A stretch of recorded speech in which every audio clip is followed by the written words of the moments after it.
This is a great birth story episode with Chelsea, where she shares how she was really able to advocate for herself during her birth.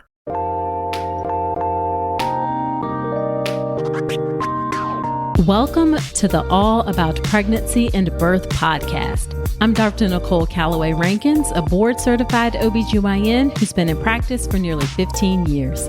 I've had the privilege of helping over 1,000 babies into this world, and I'm here to help you be calm, confident, and empowered to have a beautiful pregnancy and birth. Quick note, this podcast is for educational purposes only and is not a substitute for medical advice.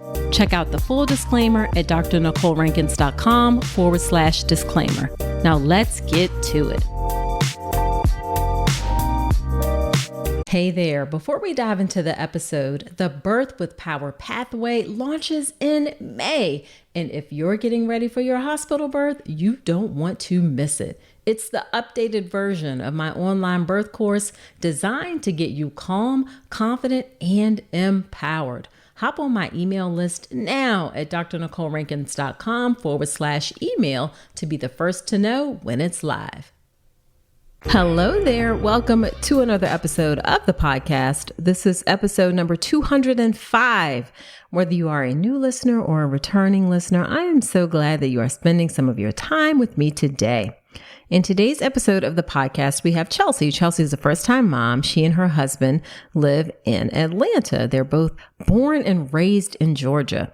She works as a criminal defense attorney, but in her pre-baby free time, she liked to bake and roller skate. As a Black woman, Chelsea's biggest fear was dying in childbirth. I hear that very commonly, actually. So she set out to learn all that she could to best support herself in a hospital setting. Now, in the end, nothing went according to plan. However, her birth education allowed her to make hard decisions with confidence and to ask the questions she needed to make the best decisions for her and her baby.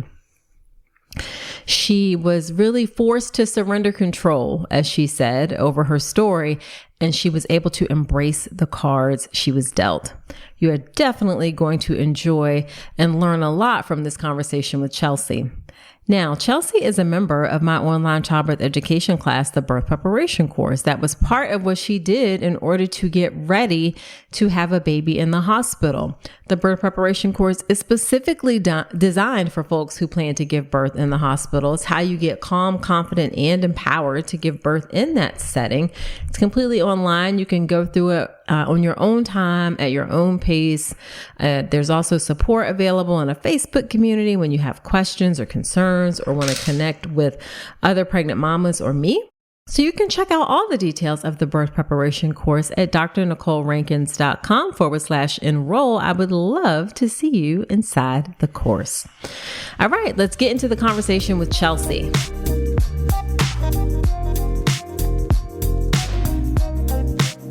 Thank you so much, Chelsea, for agreeing to come onto the podcast. I am super excited to talk to you about your birth story today. I'm excited to be here. Yeah, so why don't you start off by telling us a bit about yourself and your family? So I live in Atlanta with my husband. We got married in 2020, just before everything shut down. Okay. Yeah. So you managed to get it in before it got too crazy. Yes, before anybody knew what was up, we got married. So we've been married for about 3 years. I work as a public defender in DeKalb County, and he is an engineer. So both very overthinkers.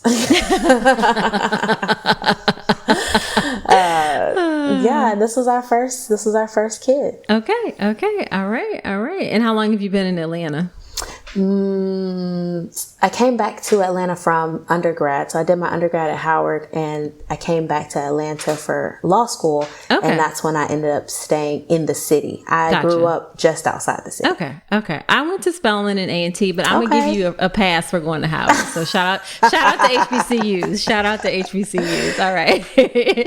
So why don't we start off by having you tell us what your pregnancy and prenatal care was like? Like, who did you see for your care? How did you feel about your care? Did you have any problems or anything? So thankfully, I had a very smooth pregnancy. Mm-hmm.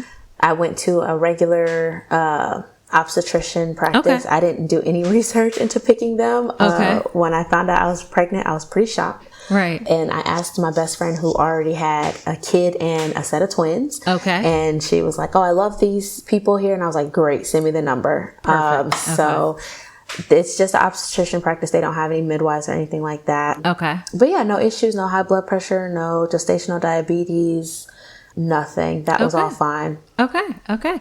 And did you see multiple different doctors during the practice, or did you just see one particular doctor? So I saw multiple different doctors in the practice because basically when you're delivering, you get whoever you get out of the practice. Toward the end of my pregnancy, I saw my favorite doctor out of the practice. Okay. And I wanted her to deliver my baby. She's the absolute best. But of course, like everything else, it didn't go that way. Oh, okay. But you felt like you were listened to, felt like you were treated well. Like, how did you feel about the care? Yeah, it varied. It varied from doctor to doctor. My favorite doctor, she was head and shoulders above everyone else that I dealt with. She was. I guess what made her so good then? Yeah, she was personable. She came in the room and she sat down, which is the difference between sitting down and standing up. Just makes you want to talk more, makes you feel like, wow, you really, when you ask this question, you want me to actually think and give you an answer. Right. You're not rushing out the door. Right. She asked me how my baby shower was, like personal questions Sure. that it seemed like you shouldn't even have time to ask me that. Right. And somehow she did it, and our appointments still didn't drag on. They weren't like extra long. It's just she took the time to say, yeah, and how is this? And I remember this. And she just made me feel like she really cared about me as a person. Right. And many of the other doctors there were pretty personable too. They just didn't have that same level of connection. Gotcha. And then I did have an experience with one particular doctor where I felt completely like she didn't listen to me. I mean, I guess I can't say I know she didn't listen to me, but no, you know, she ain't listening. I mean, what happened? So I have a half sister who has a blood condition. Okay. And the previous doctor, I told her about it, and she said, okay, we need to get you a blood test just to rule it out. Okay. So once I went into this visit, I told this doctor, who was, this was a different doctor, and I said, hey, they mentioned I need to get, a blood test for this. And she looked in my chart and she said, oh yeah, I see in here they do want you to get tested for that. And I was like, great. She was like, okay, I'm gonna get you this paperwork so you can get your blood drawn. And of course I'm thinking I'm getting my blood drawn for the thing I just told you I need to get my blood drawn for. So I go and, they take my blood, and I come back to my next appointment, and I'm with the doctor that I love. And she's like, okay, we got to go ahead and get your blood drawn for this thing. And I'm like, why? That's what I just did. Right. I did that last time. Right. And she's like, oh no, that blood draw was for something else. It was for this more routine test. I was very annoyed. I'm right here with the people taking my blood. Why wouldn't you send both? Right. Okay, well, maybe I take it back. Maybe she did just make a mistake and didn't. It's hard to know, because sometimes it's somebody else checking off the forms and whatnot. But this is one of the things that I love to hear about people's stories, because these are things that we don't recognize on our side, that we need to pay attention to these little details, because that's annoying that you have to get your blood drawn twice. Yeah, for sure. So I'm definitely glad you shared that. But I'm also glad that you never felt like overtly disrespected or anything like that. No. Yeah, okay. Thankfully. Okay. Good. So what did you do to prepare for your birth? What didn't I do is a shorter list. Okay. All right. Let's get it all. So I took your birth course. I listened to probably 80%, and that's being conservative, of your podcast episodes. Oh my gosh. I listened to various other podcasts and YouTube episodes on hypnobirthing. Okay. Oh, do you remember which ones? I always like to share other stuff with people if you remember any names. Yeah. The podcast for hypnobirthing, let's see. It was, I think this woman, she's in Australia or something. Oh, I think I know what you're talking about. Hypno What? Okay. The Hypno What? Okay. Podcast. And I took the birth planning course as well. And I did the date smoothies and the raspberry tea and the perineal massages. And I went to a pelvic floor physical therapist. Oh, wow. And a chiropractor. You weren't lying when you said, what did I not do? Okay. So did you find the pelvic physical floor therapist helpful? Absolutely. Okay. She was great. She's such a sweet woman. I thought she was just going to say, like, here's how you do the perineal massage. And really, I only went to establish care. Sure. So that afterwards, when I thought I would need her, I could just more easily go. Right. But she was like, here's how you can push. Let me teach you how to breathe. Let me show you what's effective when you're breathing and what's not effective, and show you where you'll feel it. And I was like, wow, I didn't expect this. And she sent me home with a lot of information. Nice. How did you find her? My favorite doctor recommended her. Okay. See, this is what, when we work well together, you give people the resources that they need. Okay. Yes. And she made that recommendation without me asking. Nice. Mm-hmm. See, I love this. Yeah. Listen, you need to shout out this doctor. What is her name? Let me make sure I don't get her name wrong, because it's a long name. Her last name is McConan. It's Dr. McConan, but her first name is Citra. Okay. Citra. Citra McConan. Okay. All right. I love it. And then what about the chiropractor? How did you feel about going to a chiropractor? I was scared. Mm-hmm. I had never done chiropractic care before. Mm-hmm.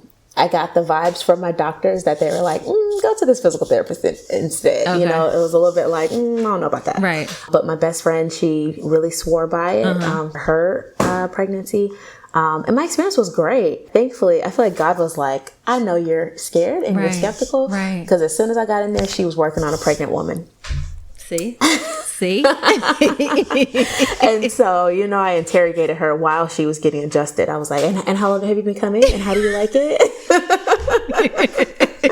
That was that attorney in you. Absolutely. That's like, okay, I guess I'm going to live. We'll be okay. Right. And then did your insurance cover both of these? One and not the other. Okay. It did cover a good bit of the chiropractic visit, but not the physical therapist was not in network. Okay. All right. So it's not that they don't cover physical therapy. It just didn't happen to be in network. Okay. Correct. Okay. It sucked because I had already fallen in love with the doctor. Sure. And then I was like, well, now I'm just going to have to pay because I don't know who I'm going to find somewhere else. Right. Yeah, that can be tricky. Insurance is insurance. Okay, so you did chiropractor, pelvic physical therapist. Did you read any books or anything? No, I did not read any books. Okay. Anything I could do passively, basically. Gotcha. Listening. Love it. Yeah. Watching. Those kinds of things. Yeah. Okay. So you did all of the things. Did you feel ready going into the experience? More than ready. Okay. I was like testing my husband. I was quizzing him. I was like, okay, what's a -1, 40%, 3? What does that mean? You were like, we're going to be ready everything that comes our way, we're going to know. Yes. All right. So what are some things that you wanted for your birth? I wanted to have an unmedicated vaginal delivery. I just wanted to be short, not necessarily short, but I just wanted to be simple and smooth and no complications. That's what I was hoping for. Okay. All right. So, and then I guess things like skin to skin contact, delayed cord clamping. Most people want those things. Yeah. Let's talk about something most pregnant women aren't getting enough of: omega-3 DHA. The recommendation is over 200 milligrams a day, but less than 5% of pregnant women in the U.S. meet that. That's one of the reasons I love Ritual's Essential Prenatal. It has 350 milligrams of vegan DHA plus other key nutrients like methylated folate and choline to support baby's neural tube development. As an OBGYN, I appreciate that Ritual goes beyond the basics. The formula is science-backed, third-party tested for heavy metals and microbes, and every ingredient is traceable. And the delayed release design, it's gentle on the stomach, something that really matters, especially if there's trouble with nausea during pregnancy. You deserve to know exactly what you're putting into your body, especially when it comes to prenatal multivitamins. And with Ritual's dedication to traceable science and sourcing, you always will. See for yourself with 25% off your first month at ritual.com/Dr. Nicole. Start Ritual or add Essential Prenatal to your subscription today. That's ritual.com/Dr. Nicole for 25% off your first month. And did you talk about some of the things that you wanted with your practice? I did. So I researched the hospital that I was going to be delivering at and found that they actually had a birth plan form. Okay. And so that gave me a lot of confidence that this is something they're familiar with and that they're, they actually will pay attention to. So I filled that out and it addressed a lot of the things that needed to be addressed. Nice. And I gave that to my doctor and I said, what does it look like to you? Right. There are a couple of things I was like, I don't know what this is. Like they had a crazy question on there. Like, what's your pain preference? What is a pain preference? I prefer no pain. I don't know what that is. Yeah. So, I asked her about the things on there that didn't make sense. Right. And, we kind of talked through it. I will say in hindsight, I wish I would have, gotten more clarity about their policy on like how long they'll let you go past your due date. Because once we got close to my due date, we were on 2 different pages. Okay. And I was like, I thought this, and they're like, oh, absolutely not. We only do this. Okay. So that was a little bit scary, but it didn't end up being relevant. Gotcha. So I guess where were you and where were they? It's hard to remember now. I think I wanted to go to at least 42 weeks. And they were like, they don't like to have people go a day over 41. And that's not uncommon for folks first off, it's unusual to get to 42 weeks period. Like most people aren't going to get there, but I think it's not uncommon. So actually some practices will say earlier than that. They start pushing for induction at 40 weeks even. So did they seem at least open to the conversation or was it kind of like, no, absolutely, this is not. Yeah, no, they're like, it was just like, sorry for the miscommunication, but this is what we do. Okay. And I was like, well, we don't have, in my head, I was like, we don't have to have this argument because we'll argue when the time comes. Okay. If and when the time comes, that's when I'll expend my energies. Okay. All righty. Listen, you were ready. All right. And this is sometimes you have to decide what you're ready to, if you feel like you need to argue about something. If not. So I love that you were going through that thought process and you were prepared. Love that. So then what happened with your labor and birth? Okay. So... And I listened to so many birth stories for this very reason. Right. I didn't want anything to come up that I'd never heard of before. Right. I wanted to hear the extremes, the normals, and everything in between. Right. And still, my experience was something I'd never heard of. If listening to the podcast, I say it all the time that birth is such an unpredictable process. I wish we could predict it, but it is so unpredictable. So what happened in your case? So I was due on a Tuesday. And the week before, I had an appointment on that Friday, and I hadn't had any symptoms of labor. Right. Nothing. No, I didn't lose my mucus plug or have any contractions or anything. Nothing was happening. So I was a little worried, but I was like, okay, we'll see. We still have some days. Sunday, I started having contractions. Okay. And I was like, okay, I think we're moving somewhere. Right. They were mild. They were not very strong. They were pretty far apart, but they were consistent throughout the day. So I was like, okay, we're probably looking at something on Monday or maybe my due date on Tuesday. Right. Monday rolls around and toward the evening, the contractions got stronger. Okay. They got closer together. I'm using my contraction timer. Okay. My mom showed up randomly. And I was like, what are you doing here? And I was like, oh, this is just serendipitous. We're going to the hospital. We're having a baby. Right. And then they spaced out. And I was like, oh, I was really disappointed. Right. But I was like, you know what? Tomorrow's my due date and maybe we're going to have a due date baby. Like my husband predicted we'd have a due date baby. Sure. So, this was practice. Right. Staying positive, I'm still holding on to hope. Okay. So then Tuesday comes along and it is identical to Monday. Okay. Contractions all day. They pick up at night, stronger, close together, and then they space out. Okay. And I was in the midst of all of this, I'm doing all the labor things. I'm resting, I'm walking, I'm curb walking, I'm bouncing on the ball, I'm doing different positions, I'm sitting up, laying down, anything I'd ever heard of. That could help speed things along, yes. I'm doing it and trying not to drive myself crazy, but I was. So then Wednesday came and it started to feel the same as Monday and Tuesday. And I had, mind you, been contracting every single night as well. They never just completely stopped. So I was like, I'm sick of sleeping or trying to sleep while having contractions for the past 3 nights. Right. So Wednesday, I called my doctor and I was like, what's up? What is this? I've never heard of this happening to anyone before. Why is this happening to me? And she was like, come on in, let's check you out and see maybe what's going on.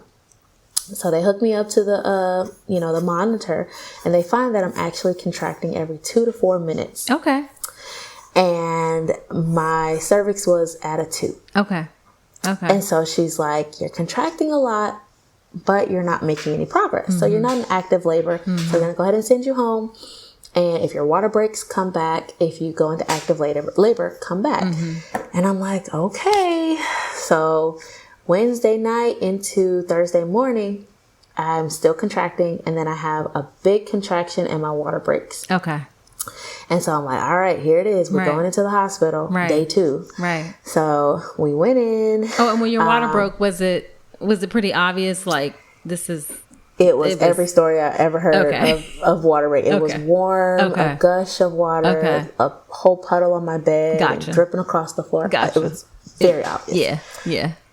I wiped some of it up off the floor, just took a picture of it just so that I could accurately describe to them like what this fluid looks like. Right. So I get to the hospital and it took a minute. So maybe my water broke at like 7. We didn't get to the hospital till like 10 or so.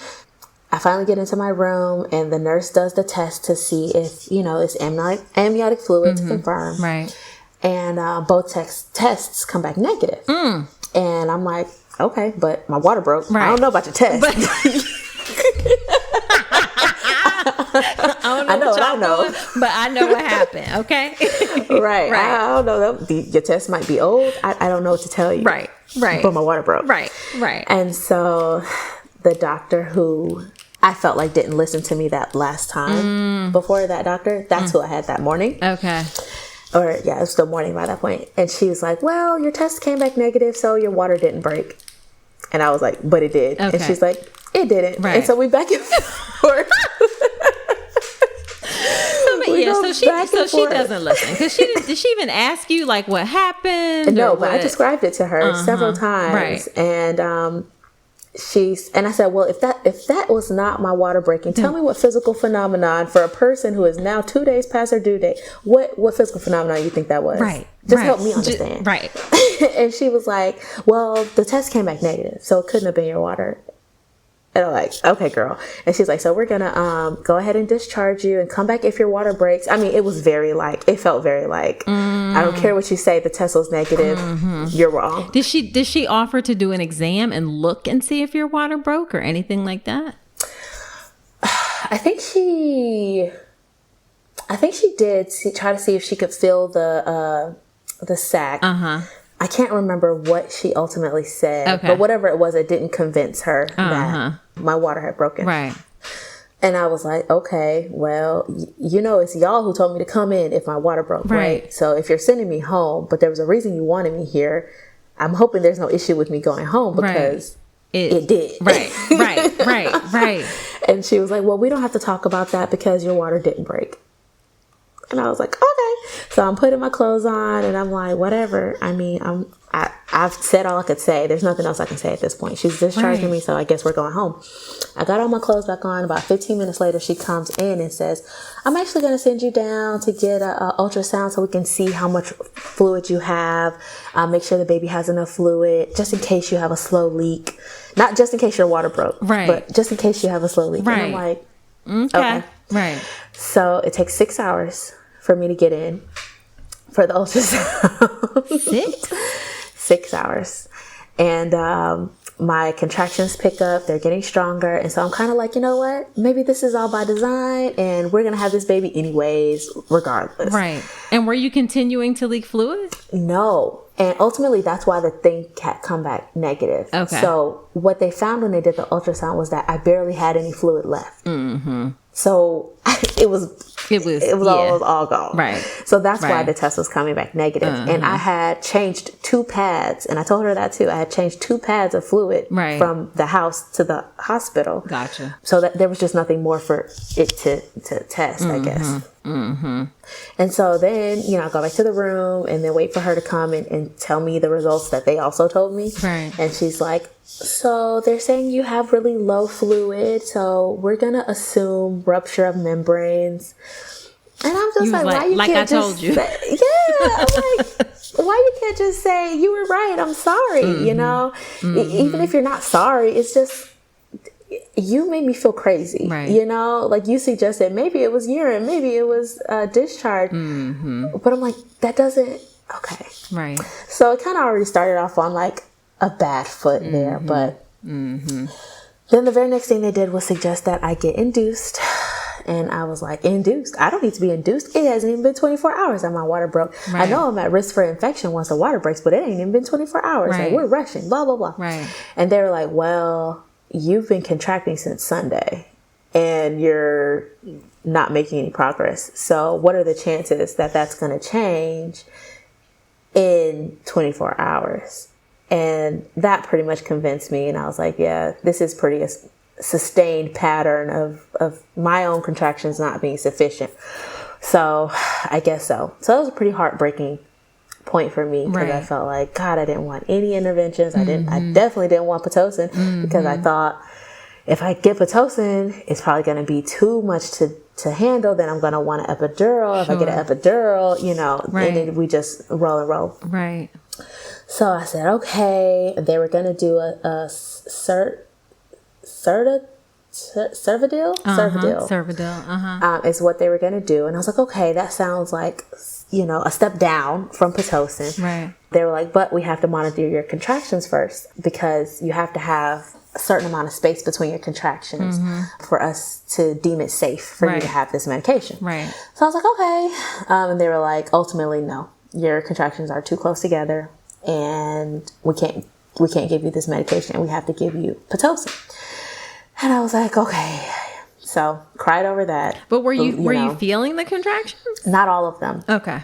Not all of them, just some of them. Okay. So they started me on the Pitocin. They upped it every 30 minutes. And I ended up being on the Pitocin from Thursday. This was now early evening because it took 6 hours, like from 10 or 11 for me to get the thing. So it's like early evening, Thursday through all of Friday. Okay. Okay.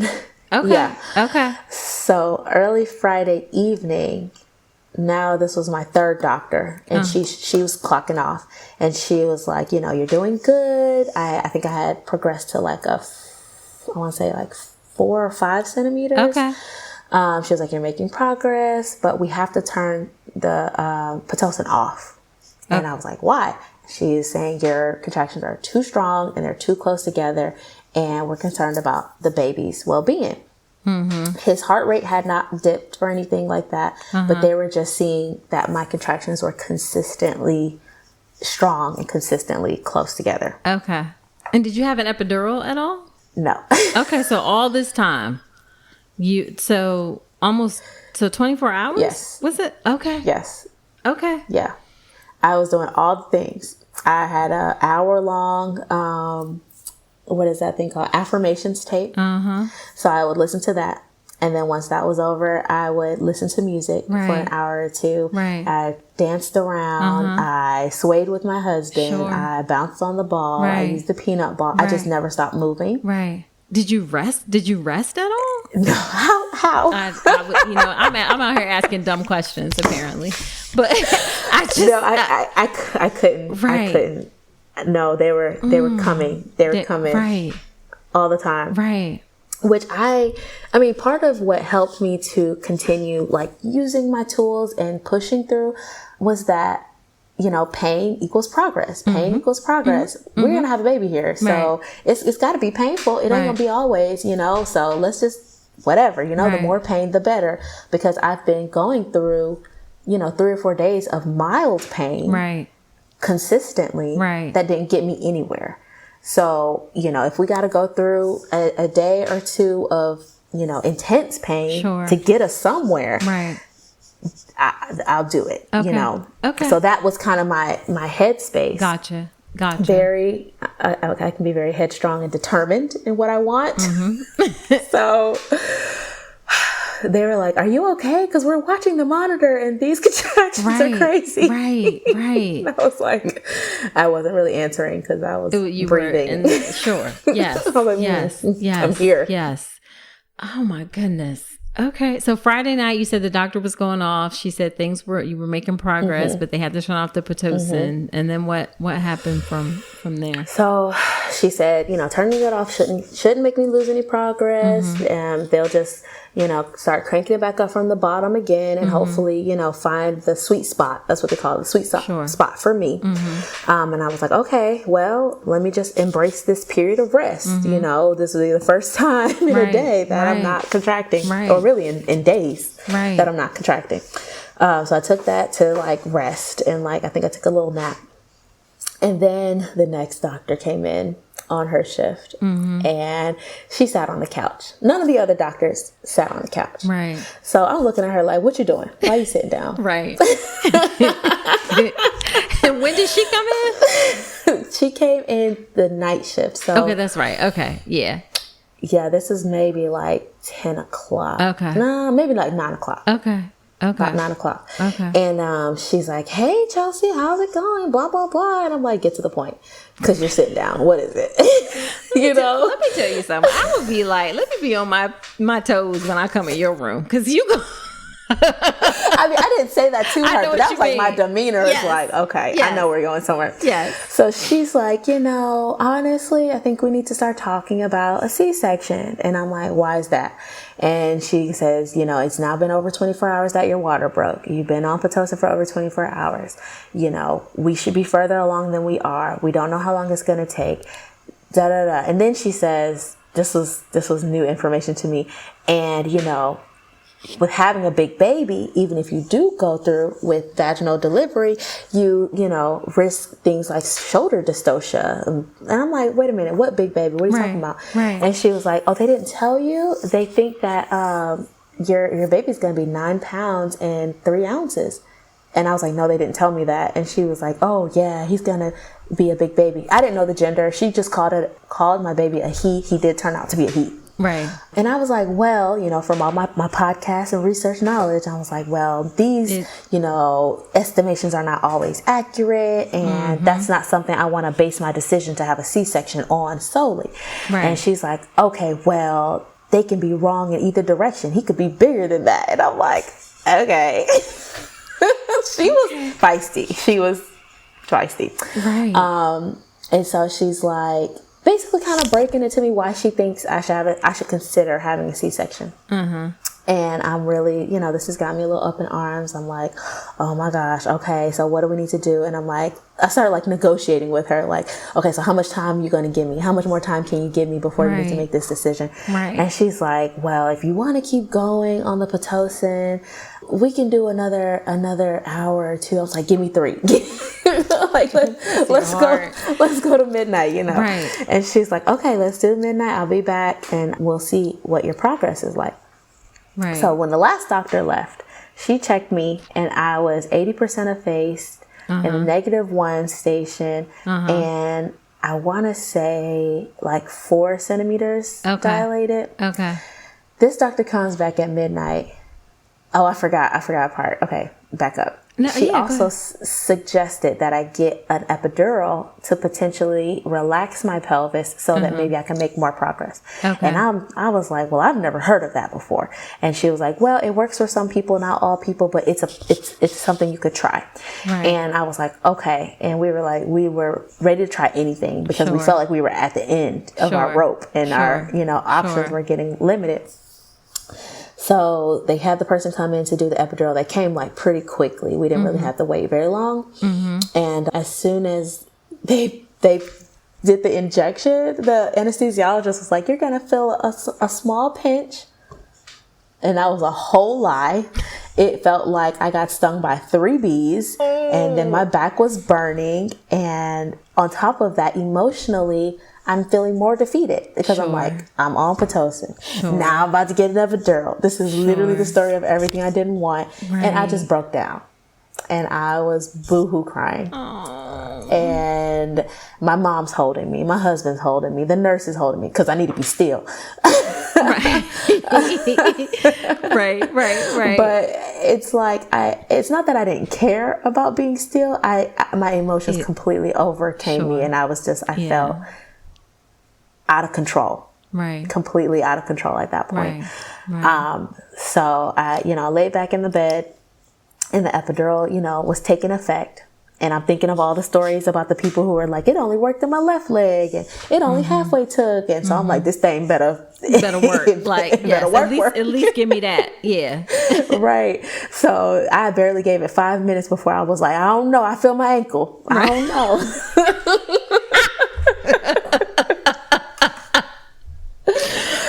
I don't know about this. Right. And they were like, just give it some more time. We know, give it some more time. Right. Ultimately, it was perfect. I had no complaints. Ultimately, I was overthinking it all. Gotcha. So I'm laying in the bed, can't feel anything from the waist down. I can't move. I'm feeling completely powerless and defeated and trying to wrap my mind around, well, there's maybe still hope. Right. Doctor comes in, she checks me and she says, you're like a 7. And I'm like, okay, 7. Right. Then she says, I'm gonna call that a 6. And I was like, oh, okay, that's something. We went somewhere. Right. And then she said, but you're only 40% effaced and you're at a 1. And I said, hold up.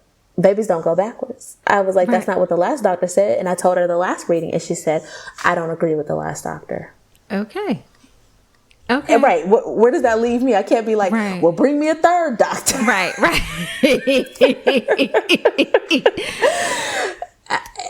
I was like, okay, all right. So she basically was like, this isn't enough, progress. And she just more strongly suggested a C-section at that point. And so I asked her to walk me through her thought process of what the other options could have been. And, what about this? What about that? And what if we do this? And what's your concern there? And she was annoyed with me asking these questions. And ultimately she said, there comes a time when you need to just trust your medical team. I've been doing this for X number of years. And I was like, hold up. I'm trying to understand what's going on. I want to be educated. I want to be able to make this decision and feel good about it. Like, this is my body. And she was basically just like, you need to trust me. And I was like, what I wanted to say was, girl, I don't know you. This is what I'm saying. Like, you. Right. Like, why should I trust you? Okay. Like, but I was trying to hedge because I thought, obviously there's a big chance that I do have a C-section and she's going to have a knife to me. So let me try to hedge a little bit. I can't really check her. She was like, so what do you want to do? And I was like, I need to talk to my husband about this. Like, we need to discuss it and then make a decision. And she was like, well, I'm not going to be here all night. You don't have all night to make this decision. And I'm like, I deserve an opportunity to think about this decision and make an informed choice. I literally had to say that, it was like I had to put on my lawyer hat and like defend myself. Right. And what did she say in response to that? She said, okay, tell your nurse, and she like walked out. Like, she was visibly annoyed with me. Right. And I was just like, I'm the one laying in a hospital bed with the IV in my arm and been dragging around this pole all day and 17 machines over here beeping in my ear. And you got attitude with me. Right. It was, I couldn't even address that because I was going through so much. Sure. Sure. I just had to like, okay, whatever, that's for another day to like process because I can't even get through the reality of where we are right now. So we ultimately decided to have the C-section. The biggest determining factor was that my husband had been watching the baby's heart monitor machine, and he himself noticed a significant decel, and it was to 60. Okay. And it was the only one, but it was significant. Sure. And so we didn't want to chance that. Right. And so it was like, okay, let's do this. And it was tough. With that doctor, with the one who was like annoyed, that was the one who did the C-section? Yes. How did that make you feel? I think by the time we'd made the decision to do the C-section, I kind of suppressed my emotions and dealt only with my rational brain. Okay. Because I reasoned that, this woman sounds pretty arrogant. And she speaks about C-sections very flippantly and arrogantly. And so I said, she must be good at them. She must feel like this is an easy whatever surgery. While emotionally, it was not fair for her to say it so flippantly, or even treat it like it didn't, like it wasn't major surgery. Right. But I reasoned that if she feels so like, because at one point she was like, it's just 30 minutes and we'll be done. Right. Like if she could talk about it that way, she probably really is just going to get in and get out and move on. She's probably going to be good. So that helped me to be at peace with her, being my surgeon. Did she change her demeanor at all? Not really. I mean, she didn't continue to be mean, but she didn't like make amends for how she treated me. She was just like, okay, it's going to be fine. You're going to be fine. Right. That was like it. But, the C-section went really well. Okay. I was surprisingly like joyful to be in there about to have surgery. Okay. Because I was like, somebody gonna get this baby. Right. I can't do this no more. Right. Somebody gonna get this baby out. Right. And how much did he weigh?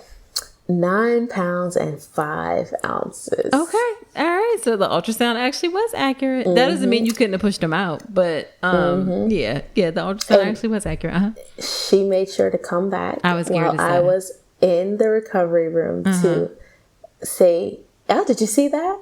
He was 9 pounds and 5 ounces. Right. So I guess they were right. And I was just like, really? Yeah. Really? He's like, you really want me to like come out of my name right now? I know. I'm like, catch me after recovery. Okay. How about that? Say that to me after. After I can walk again. Yes. Oh my goodness. Do you think it would have made you feel better if at any point did anybody ever acknowledge, like, I know this isn't the way that you wanted things to go? Did anybody ever acknowledge that? Do you think that would have made a difference? There were 1 or 2 nurses. I would say I had like 4 or 5 different nurses. I'd say at least 3 out of 5 of my nurses were superb, above and beyond, super like kind, helpful, personable. It felt like they like cared about me, like as a person. And they were the ones who had those conversations with me, but you're going to be okay. And I know this is hard and, that sort of thing. But the final nurse I had, she was very sweet and well-meaning, but she was mostly like trying to do her job correctly. Okay. And I don't know if it's because she was fairly new or if that was just her personality type. Sure. Because she tried to tell me I couldn't eat. And I was like, oh, okay. I'm going to keep eating. Right. So I was like, do you know how long I've been here? Right. Did you read the chart? Right. You're crazy. But she didn't say anything harmful. I think she just kind of was more so trying to do her job, but wasn't really empathizing. Gotcha. She wasn't really in the moment. Right. So then what was the recovery like from your C-section? I should have listened to more C-section stories. It was shocking. I recovered well and quickly. Okay. But, that thing is serious. It's a major surgery. I had to have somebody walk me to the bathroom, the first time that I was able to stand up. And The first time that I used the bathroom, this incredible nurse was there, and she was like, "Do you want me to help you wipe? Do you want me to spray you down?" Right. You know, and I'm like, "Yeah, because girl, I'm just right. I'm through." Right. You know, in hindsight, I was up and walking and moving, and I healed very well. I had no complications or anything like that, and everything went very smoothly. But during it, not knowing what to expect whatsoever, it was very jarring to be so incapacitated. Yeah. And then what about breastfeeding? How was that? It was rough. It's a labor of love, as I have so often called it. Lord. Yeah. They gave him to me right after they stitched me up for him to feed, and he did. He latched. Okay. Very strong suck. Okay. And we were able to breastfeed the whole time we were in the hospital, and I had great lactation consultants coming in and assisting us. But I don't know what was going on with like the mechanics of his mouth. Because on the outside, his latch looked fine. But he was tearing me up. And that continued once I got home, and I ended up stopping to pump exclusively. So I've been exclusively pumping. But now he's a big boy. He's like 13 pounds. Oh, my goodness. He latches, and breastfeeding is a lot smoother. Well, good. So how do you feel about everything? I've definitely had time to process it more, and I feel grateful to have survived and healed as well as I did, right? And not had any complications post-op or during. I feel very grateful that he, was very healthy. He wasn't jaundiced. Right. He didn't have any reason they needed to treat him any other way than, just giving him his vaccination and sending him out. So I feel really, really grateful that ultimately my bottom line was met. Right. I did have a moment when after I got home, I had a fever. And my biggest fear, I told my doctor my biggest fear, because this was on my birth plan sheet. It asked, "What's your biggest fear?" Right. And I said, my biggest fear is tearing. Right. The truth is, my biggest fear was dying. Right. But that felt silly to write. And I didn't want to have to discuss that with anyone. So I didn't say anything to anyone about that. Right. But in hindsight, I probably should have, because it was kind of a encompassing fear. Sure. So when I had a fever, I immediately thought the worst. Okay. I thought, and especially as a Black woman, you're worried. I thought this is an infection. It didn't go well. I knew I wasn't out of the woods. I'm going to leave my husband alone with the baby. And I mean, my mind went all the way there. And thankfully, it was just caused by my milk coming in. It was literally nothing. It lasted, no time. Right. But that just showed me how much I had held on to that fear. Sure. Thankfully, now I've had like a couple counseling sessions and had time to process and more sleep. That's the thing, not sleeping and trying to process something that big is bad combination. But now, I'm really, really grateful to have him, and I have more respect for what it means to have a C-section. And I don't feel like I didn't give birth. Yeah, of course initially I felt like I had surgery and I took home a baby, but I didn't give birth. Okay. Right. So it was a lot to work through. I'm sure still some things to work through. Yeah, it is. And then, I mean, it's a little heartbreaking for me because I just feel like we can do a better job of like helping people when things aren't going exactly as anticipated. Like if she had sat down and had like a nicer conversation and said, how much time do you need? Baby's not in distress right now, so we don't have to decide right away. Let me step out while you talk to your husband about things. I want you to feel comfortable with this. I don't want you, all of those things can make such a big difference in how you perceive the experience. And it doesn't take much more to do. So that part, I'm sorry that you had to experience that. And if you catch that doctor on the street, you may have some hurts for her. But I'm sorry, because it just doesn't have to be that way. Yeah. There's no reason for it to be that way. No. Yeah, there's no reason for it to be that way. So then I guess as we wrap up, what is your one piece of advice that you would give to folks who are getting ready to have a baby? So I really put some thought into this. Yeah. And I'm going to try to phrase it in a way that it's not confusing. But I would say, have your vision, have your dream of what your perfect and preferred birth is. Mm-hmm. Put your energies towards whatever it takes to get you there, without driving yourself crazy, without, take care of yourself. But, right. Do what you can within your power to, have the kind of outcome that you hope for. Sure. But also put mental energy and serious consideration behind what your best alternative to your preferred birth is. And, in negotiations, they call it, your BATNA, your best alternative to a negotiated agreement. Like, what are you okay with walking away with if you don't get what you want? Right. And I feel like across the board, pretty much for every mother, it's the same. You going home alive with a healthy baby. That is every mother pretty much is bottom 100%, line. yeah. And I think I would just say, have faith that what you hope to happen will happen, but put serious consideration behind, if all goes left, I really want to go home with a healthy baby. And I will be proud of myself and thankful and grateful and, just the glorious mother that I always hope to be. And that can't be taken away from me if these boxes are not checked.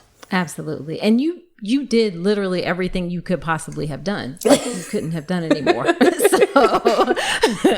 So you took control of all of the things that you could control. Yeah.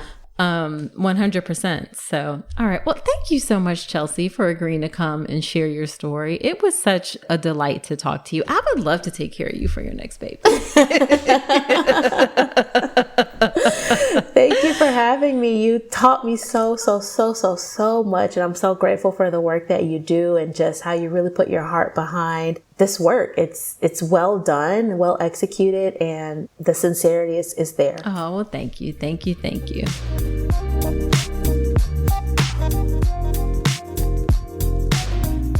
Wasn't that a great conversation? I really enjoyed talking to Chelsea, and I'm so glad that she came and shared her story today. I know we all learned a lot. Now, after every episode, when I have a guest on, I do something called Dr. Nicole's Notes, where I talk about my top takeaways from the conversation. Here are my Dr. Nicole's notes from my conversation with Chelsea. One of the things she mentioned in the beginning of the episode was finding a doctor and how she found someone who was a recommendation from a friend. Well, if you need some more tips and advice on how to find the right OB doctor for you, then check out episode 150 of the podcast, where I go through 9 tips to help you find the best OB doctor for you. Definitely connection is important. Asking friends or family members is also important, but you can get all that information in episode 150. It's drnicolerankins.com/episode 150. The second point I want to make is, I think we shared this off of the microphone. The person who actually did her birth was part of a different practice. So the practice that she was with shared call with another practice, and they made that clear. It wasn't like it was a secret. So she knew that it was a potential that she could get somebody during her birth who she had never actually met, because that person was from a different practice. And I say all that to say that because it is really unpredictable who you are going to get for your birth. These days, practices share a call or groups share a call. And a lot of that is for a couple of reasons. One, it's actually safer because your doctor a doctor should not be on call all of the time, available all of the time for all of their patients. They just can't do that. It's not safe to be awake that many hours, those kinds of things. So number one is safety, that we have scheduled call pools. And then also For work-life balance, we have lives too. We have things that we want to do outside of work. So having a predictable or more predictable schedule helps to facilitate that. So it's quite likely that you will not have the doctor who's taking care of you during your pregnancy who's there for your birth. And I say all that to say is that it makes it even more critical that you educate yourself, all right? So that you can come to that conversation ready with the knowledge and information that you need to advocate for yourself if need be. And some of the things I talk about inside of the birth preparation course or in my birth plan class as well is how to navigate that when you don't know exactly who will be there for your birth. All right. So important, educate yourself. You can check out the birth preparation course at drnicolerankins.com/enroll. All right. Number 3 is decide what you are going to fight for and be ready. Chelsea talked about how for induction, she was like, I know what I know and I know what I want to do. And so you have to decide about the things that are really important to you and then be ready to advocate for that. Now, do so from a place of being informed about the benefits and risk of your specific choices or options, right? So you shouldn't be going in there guns blazing like, I don't want to be induced under any circumstances because I want, things to happen, quote unquote, naturally. But if there's a problem with your pregnancy, if there's a concern about the way the baby is growing, then you need to be open to the potential of induction. So I say all that to say, like, go in there, be ready to fight for what you're ready to fight for, but do so from a place of being informed. Chelsea knew that her pregnancy was healthy. She knew that induction does not improve outcomes for babies that are suspected to be big. So know your information, because honestly, not all doctors practice evidence-based information. One of the things that I say, I would be delighted to not have to do this work anymore.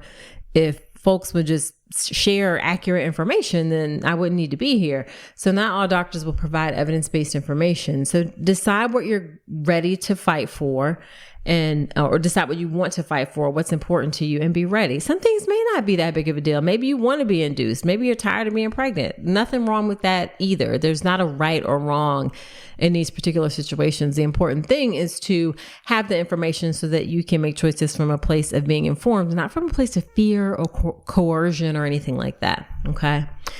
And then the last thing that I'm going to say is that, as old Black folks will say, I was hot as fish grease about the way she was treated by the doctor around having a cesarean birth.